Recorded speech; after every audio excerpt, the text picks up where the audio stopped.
generally speaking, everything you do is for humanity. Why? Why are we worth it? Why do you care about the politics? Why do you care about multiplanetary species? Consciousness, you mentioned that, but like... Yeah, I think that's a good question you ask, because it goes to, like, at a foundational level, what is my philosophy, and why does it lead to this conclusion? So the reason is that when I was a teenager, I had like an existential crisis to try to figure out what's the meaning of life. There doesn't seem to be any meaning. For me, at least, the religious texts, and I read all of them that I get my hands on, did not seem convincing. Then I started reading the philosophers. Be careful of like reading German philosophers as a teenager. It's definitely not going to help with your depression.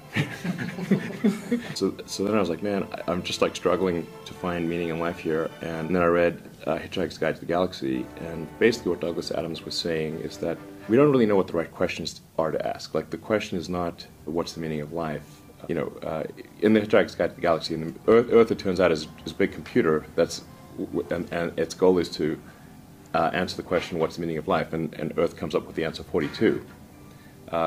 This is where the 42 number comes from. And 420 is just 10 times 42. Yeah.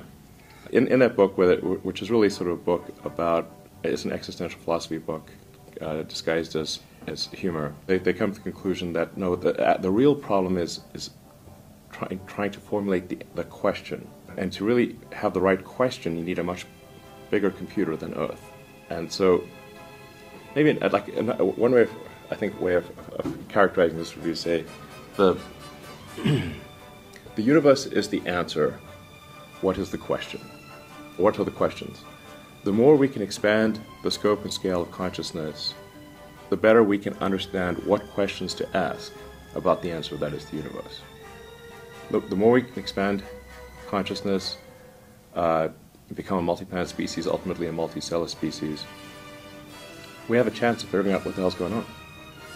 And so, this is why I think we should have more humans and more digital, both biological and digital consciousness, and why we should become a multi-planet species and a multicellular species, is so that we can understand the nature of the universe.